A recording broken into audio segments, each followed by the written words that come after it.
Trump's mortgage fraud hypocrisy. As the president is going after a Biden-appointed Fed official, a top Democratic senator in New York, and the New York Attorney General for what he calls mortgage fraud, right? It's been the main thing they've been going after with. And a new report tonight is turning the tables. On the same day that the Justice Department is opening a criminal investigation into that Fed official, Lisa Cook, she's the one Trump's trying to fire for mortgage fraud, ProPublica is reporting that at least 3 Trump cabinet officials have also claimed multiple primary residences on their mortgage applications.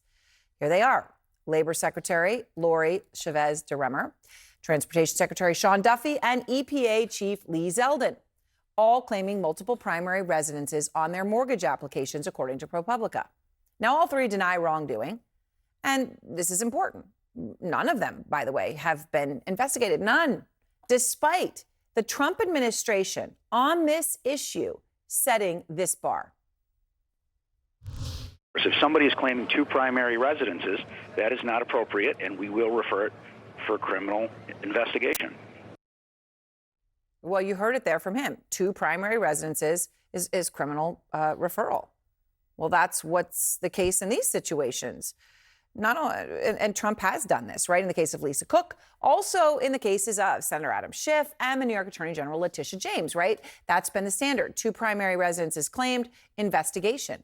The thing is, those 3 individuals that I just mentioned all happen to be people that Trump is politically at odds with.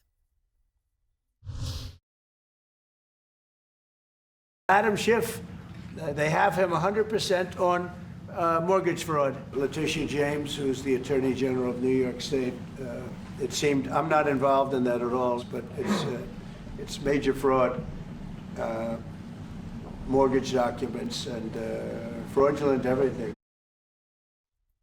So in the case of Cook at the Fed, the Trump administration is accusing her of committing fraud by listing more than one property as a primary residence, which could be used to potentially secure a lower interest rate. Now, to be clear, if that happened, if it's true, it's not okay. She's a Fed governor. She should not be doing any such thing, right? That's true. Cook's attorney is slamming the accusations, though, writing that the administration is scrambling to invent new justifications for its overreach. But here's the thing about this. Trump says that what Cook did was fraud and should be investigated because she's accused of signing 2 mortgage documents 2 weeks apart, promising that each of those residences would be her primary residence for at least 1 year. That doesn't seem to add up at all. Now, according to ProPublica, Chavez DeRemer did something very similar, claiming a home in Arizona was a primary residence and signing both her mortgage documents in the same year, back in 2021. So 2 primaries within 1 year. And today, Bill Pulte, Trump's housing finance chief, the man that you just heard earlier there, who very simply defined what this administration calls mortgage fraud, what they say should be investigated and prosecuted, right? If you've got 2 primary residences claimed, that hits the bar. So today he was asked, what about other Republicans who might fit that very same standard? Here's how he responded. There are a lot of other people that have been criminally referred, and they don't have this type of benefit being given to them, which is, maybe it's a clerical error and maybe it's this. Did you sign these documents or did you not? Do we hold people at the Federal Reserve to a high standard or not? Public officials shouldn't be exempt from scrutiny. Speaking of that, Ken Paxton, Texas Attorney General, running for U.S. Senator, the U.S. Senate, there's at least, it looks like 3 examples, working examples right now of what could be described as alleged mortgage fraud. Is that something you're looking at? As I said, unless it's something that's either been made public by lawyers like Norm Eisen or in criminal referrals, I'm not going to comment on any specific situation. If things are made public, then or if we decide to make them public, then I will talk about it, but I'm not going to engage in any specific individuals. If you made this public? That's false. Okay. It's great questioning there by Mr. Sorkin. And here's the thing. So something was made public today. ProPublica came out and has these 3 examples. So what does the White House say about it? Well, they are saying of the new reporting tonight, quote, unlike Lisa Corrupt Cook, who blatantly and intentionally committed mortgage fraud, Secretary DeRemer, Secretary Duffy, and Administrator Zeldin own multiple residences, and they have followed the law, and they are fully compliant with all ethical obligations. Begs the question of how they know that in those cases, but not in any of the ones against their political opponents. Out front now, Justin Elliott of ProPublica, who broke this story, did all of the hard reporting, along with Mimi Rocah, the former prosecutor for the Southern District of New York, and Brian Barrett, the executive editor of Wired. All right, Justin, you've done all of this work. And over the recent days, everyone said, okay, they're pointing the finger at Cook and Letitia James and Adam Schiff. So what about in your own house? So you went and looked in their house, in his cabinet. 3 cases within the Trump administration that certainly seem to meet Bill Pulte's definition of what should be investigated. 2 primary residences at the same time. He says that should get a criminal referral. What'd you find?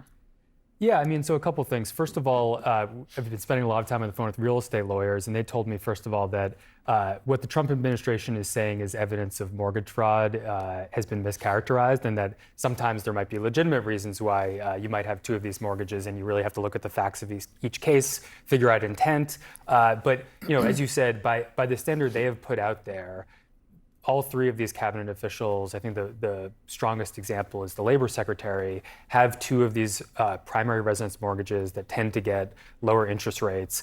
In the case of the labor secretary, Chavez DeRemer, you know, these 2 mortgages were secured within 2 or 3 months of each other by both her and her husband, one for a residence in Oregon, one in Arizona.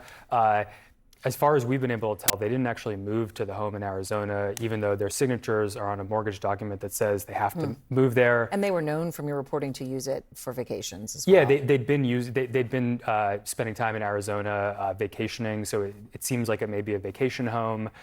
So she certainly has not moved there, and the mortgage document in black and white says you have to at least intend to live there as your principal residence for a year. By the way, I should also add, we did go directly to Bill Pulte, who's been leading the charge on this, right? Who we just heard there, and presented these cases, and we just did not get any comment. No answer. No. Oh gosh, if that's the case, we're going to be hot on it, right? No. They didn't respond. They didn't respond. Okay. So what are the similarities between Trump administration officials and Trump's, you know, I guess there's no other way to describe Cook and Letitia James and Adam Schiff, other than his enemies, his rivals, in terms of the mortgages?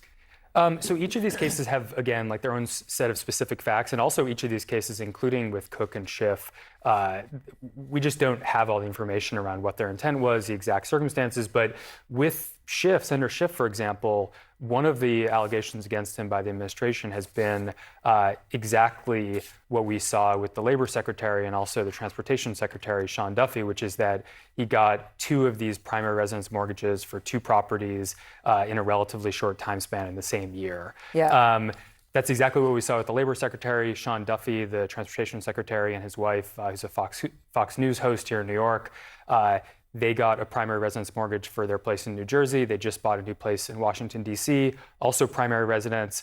One thing we found looking at that case was Fox News had a segment a couple months ago featuring them cooking breakfast at home together, and that was in New Jersey, not in their new place in D.C. that their mortgage documents say are supposed to be their principal residence. So and they did not respond to us when we asked where do they live. Right. Now, of course, they all deny wrongdoing, but I mean, Mimi, I guess I'm just looking back to the original comment made by the person who is supposedly in charge of looking into this, Bill Pulte. If somebody is claiming 2 primary residences, that is not appropriate, and we will refer it for criminal investigation. So putting aside the legal standard, right, of every case is its own unique fingerprint, right? By their own standard, every single one of these things that you have just uncovered, Mimi, right, would be criminal investigation, right? By the standard that Pulte said, yes, that he should now go refer them for criminal investigation. But the point here is this. First of all, these are not normally the kind of mortgage fraud is a common crime charged federally. This type of mortgage fraud, though, about secondary residences, right? Yeah, not usually a standalone crime. It's usually part. I mean, in the federal prosecutor toolbox, like they have bigger other things to do. Mm-hmm. But what's going on here, which is so typical of this administration, is they are targeting particular people. It's not about. I mean, whether or not anyone has committed any kind of mortgage fraud is fact specific. They are intent crimes.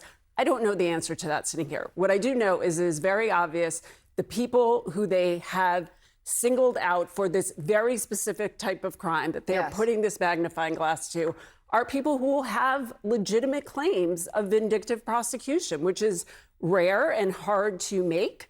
Right. But if ever there was a case for it, I mean, you've got Ed Martin in his, dressed up detective Inspector Clouseau outfit standing outside the Attorney General's house doing some kind of inspection. Like, this is an unheard of level of scrutiny. But I think also there's not even an effort tonight to say, oh, okay, we're going to look into the ProPublica look stuff, into and it. if that's the case, it's not okay. There's not even an effort for They're that. not pretending That's to what's, give what I equal think is treatment. almost, it's not even, there isn't even a fig leaf being put up here. Correct.